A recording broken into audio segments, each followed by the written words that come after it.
The skeleton is a tough yet flexible structure which supports the weight of the body and protects its internal organs. And it was from Adam's bones from which all men were created.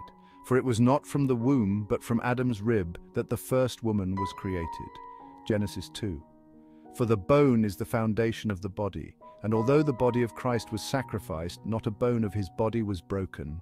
And the structure of our skeleton is supported by our spine, and the spine is the pillar which holds our skeleton together.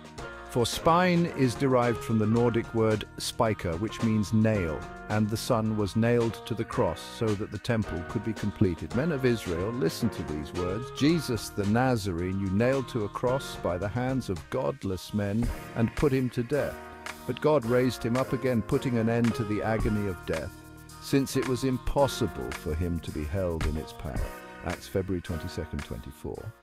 And the skull is the structure of the spine which protects the mind of a man, and the section of the skull which carries the brain is the calvarium.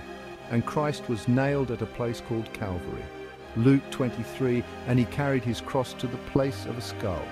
They took Jesus, therefore, and he went out, bearing his own cross, to the place called the place of a skull, which is called in Hebrew, Golgotha. John 19.